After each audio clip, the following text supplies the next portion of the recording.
Parents की expectations होती हैं कि हमारे बच्चे का वीज़ा आ जाए, बच्चा बाहर जाके सेटल हो जाए, एक अच्छी लाइफ जिए। तो जब वो एक्सपेक्टेशंस, वो होप्स टूटती हैं तो बहुत दुख होता है guys. Hello guys, welcome to Guri vlogs. आशा करता हूँ हम बहुत अच्छे होंगे। सो गाइज़, आज का टॉपिक थोड़ा सा सेंसिटिव रहने वाला है उन स्टूडेंट्स के लिए जिनके काफ़ी सारे रिफ्यूज़ल्स आ चुके हैं, जो हार चुके हैं, जिनका ड्रीम है कनाडा सेटल होने का। अब उनको कोई भी राह नहीं मिल रही कि वो क्या करें। सो गाइज़, इस वीडियो में मैं 10 पॉइंट्स के ऊपर बात करूँगा। अगर वो 10 पॉइंट्स जो हैं आप अपनी प्रोफाइल में, अपनी एप्लीकेशन में इम्प्लीमेंट कर लेते हैं तो आपको वीज़ा लेने में फाइलिंग ऑफिसर का पिताश्री भी नहीं रोक सकते। सो गाइज़, अंत तक ज़रूर देखिएगा।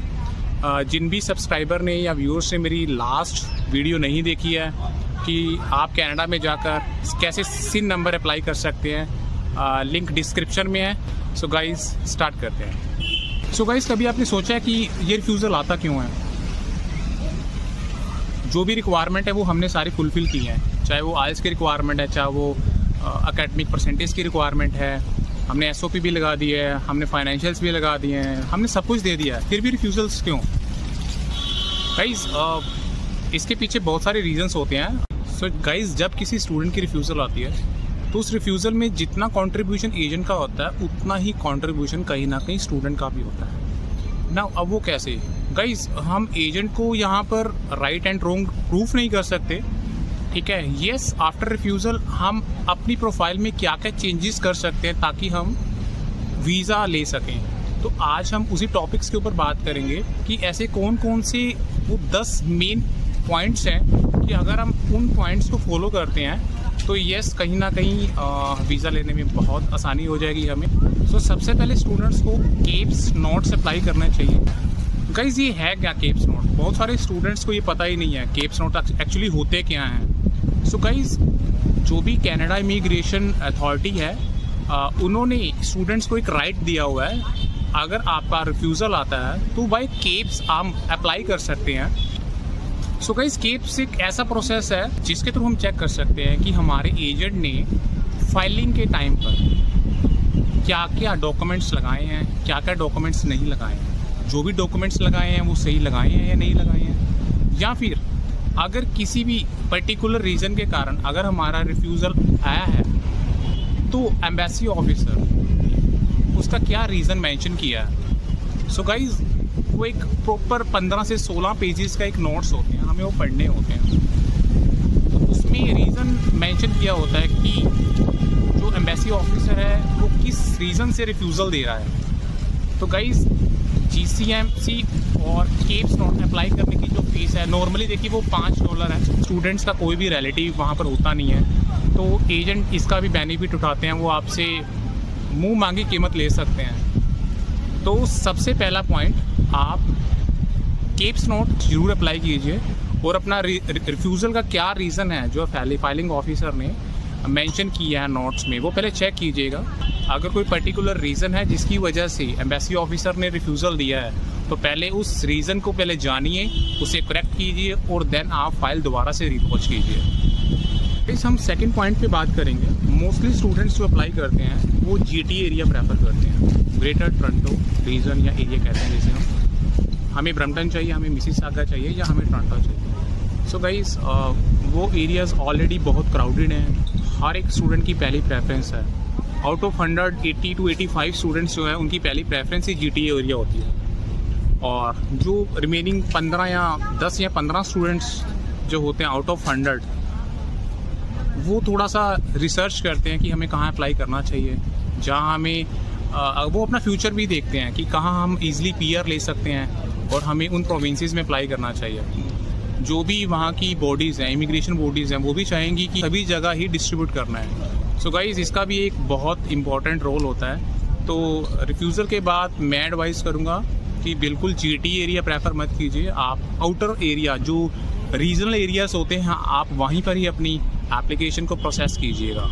सो मोस्टली स्टूडेंट्स जो हैं वो कॉलेज कैटेगरी में अप्लाई करते हैं, और जब उनका रिफ्यूज़ल आ जाता है तो वो दोबारा से कॉलेज कैटेगरी में अप्लाई करते हैं। फिर रिफ्यूज़ल आ जाता है किसी रीज़न की वजह से, अगेन फिर दोबारा कॉलेज कैटेगरी में। तो एडवाइस यही करता हूँ गाइस, कॉलेज कैटेगरी जगह आप यूनिवर्सिटी कैटेगरी चूज़ कीजिएगा, क्योंकि यूनिवर्सिटी कैटेगरी में जो वीज़ा सक्सेस रेट है वो कहीं ना कहीं कॉलेज कैटेगरी से बहुत ज़्यादा है। एम्बेसी ऑफिसर कहीं ना कहीं ये कंसिडर करता है कि स्टूडेंट्स जो हैं वो यूनिवर्सिटी में जा रहा है रादर दैन कॉलेज में, और ये पढ़ने वाला स्टूडेंट है, ठीक है, और इसलिए इसको वीज़ा मिलना चाहिए। तो गाइस कहीं ना कहीं ये भी एक प्लस पॉइंट है कि आप अगर यूनिवर्सिटी कैटेगरी में अप्लाई करते हैं तो बहुत हाईली चांसेस रहेंगे आपके वीज़ा मिलने के। बहुत सारे स्टूडेंट्स ऐसे भी हैं जो प्राइवेट कॉलेजेस में अप्लाई कर लेते हैं, एजेंट भी उनको सही तरह से गाइड नहीं करते।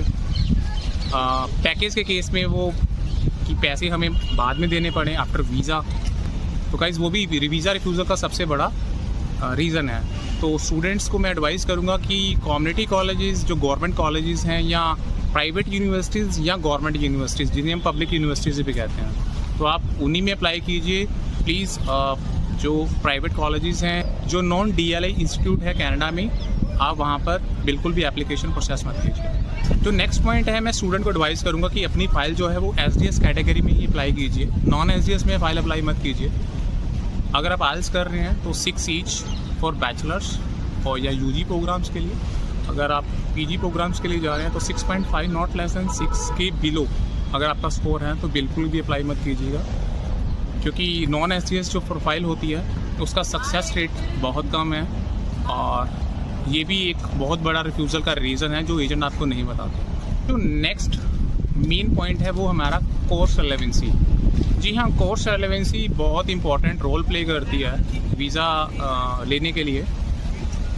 अगर एक स्टूडेंट्स कॉमर्स बैकग्राउंड का है और उसे हम मेडिकल का कोर्स देते हैं और वो कहीं ना कहीं जस्टिफिकेशन नहीं हम कर पाते कि क्यों स्टूडेंट्स ने मेडिकल का कोर्स ऑप्ट किया, बिकॉज स्टूडेंट का जो बैकग्राउंड है वो मैनेजमेंट, इकोनॉमिक्स, कॉमर्स, अकाउंट्स, जो ये सब्जेक्ट उसने पढ़े हुए हैं। सो गाइस मैं आपको एडवाइस यही करूँगा, कोई भी प्रोग्राम अगर आप ऑप्ट करते हैं, चाहे वो आप +2 के बाद जा रहे हैं, बैचलर्स के बाद जा रहे हैं या मास्टर के भी इवन बाद जा रहे हैं, तो मेक श्योर रेलेवेंसी होनी चाहिए, कहीं ना कहीं कनेक्टिविटी होनी चाहिए। जो भी प्रोग्राम आप पढ़ने जा रहे हैं कुछ नया सीखने को मिल रहा होना चाहिए उस प्रोग्राम में। सो इस चीज़ का ज़रूर आप ध्यान रखिएगा।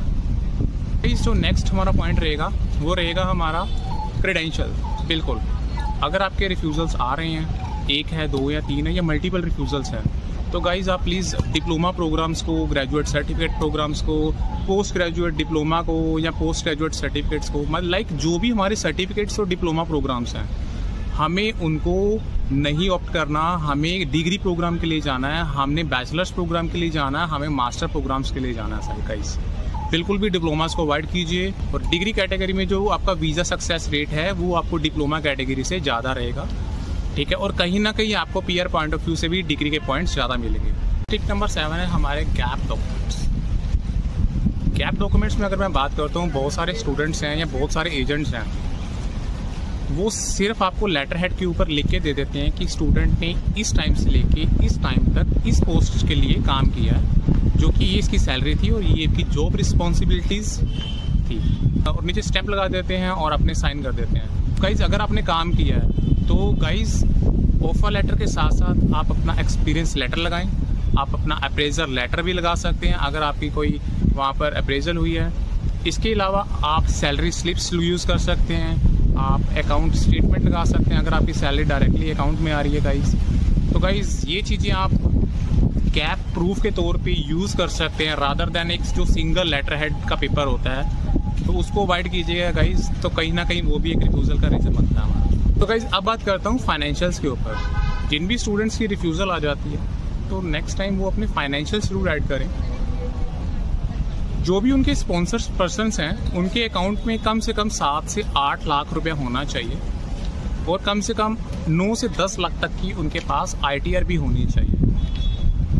सो बात आती है हम कितने स्पॉन्सर्स को यूज़ कर सकते हैं, कितने अकाउंट्स में जो ये 7 से 8 लाख का अमाउंट है वो दिखा सकते हैं। गाइस मैक्स 2 स्पॉन्सर अगर हैं आपके तो आपको दोनों स्पॉन्सर्स की ITRs भी दिखानी होंगी, जो मिलाकर कम से कम 10 लाख के अराउंड ऑफ होनी चाहिए।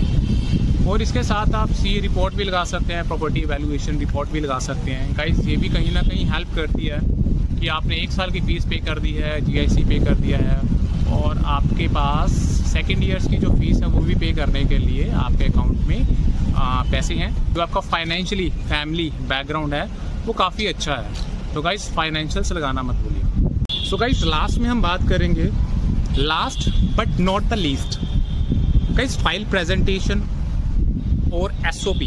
मैं इसके ऊपर बात करूंगा। आपकी फाइल जो प्रेजेंटेशन है वो बहुत अच्छी होनी चाहिए। जो भी डॉक्यूमेंट आप फाइलिंग के टाइम पे यूज़ कर रहे हैं प्रॉपर स्कैन होना चाहिए, सारे डॉक्यूमेंट्स लगे होने चाहिए। अगर SOP की बात करता हूँ तो SOP एक स्ट्रॉन्ग SOP हमें चाहिए होगी, जो ये प्रूव कर सके कि हमारी जो जाने का रीज़न है वो भी एक वैलिड रीज़न है, जो वापस आने का रीज़न है वो भी एक वैलिड रीज़न है। लाइक अगर हम कनाडा पढ़ने के लिए जा रहे हैं तो उससे हम क्या सीखेंगे, और जो सीख कर आएंगे और जो सीखेंगे वो वापस इंडिया में आके कहाँ यूटिलाइज करेंगे। सो गाइस एक स्ट्रॉन्ग SOP होनी चाहिए आपकी, जो फाइलिंग ऑफिसर को कन्विंस कर सके कि yes this is a genuine student and after completing the study he और she will return back to India. So ये चीज़ आपको SOP में कुछ ऐसी SOP रेडी करनी होगी कि जो वीज़ा लेने में आपको हेल्प करे। सो गाइज होप सो कि आपको ये सारे पॉइंट्स क्लियर हो गए। जिन भी स्टूडेंट का रिफ्यूज़ल आया, अगर वो ये पॉइंट्स अपनी एप्लीकेशन में और अपनी फ़ाइल में ऐड ऑन करते हैं और उसके बाद वो फाइल और एप्लीकेशन लगाते हैं तो यस कहीं ना कहीं बहुत ज़्यादा चांसेस हैं आपके वीज़ा अप्रूव होने के। सो गाइज इन सभी पॉइंट्स के ऊपर डिटेल्ड वीडियो चाहते हैं तो प्लीज़ कमेंट सेक्शन में कमेंट जरूर ड्रॉप कीजिएगा। इन सभी पॉइंट्स के ऊपर मैं डिटेल वीडियो भी आपको बनाकर दे दूँगा जो कि आपको हेल्प करेगी वीज़ा लेने के लिए। सो गाइज़ मिलते हैं अपने नेक्स्ट व्लॉग में, तब तक के लिए थैंक यू वेरी मच।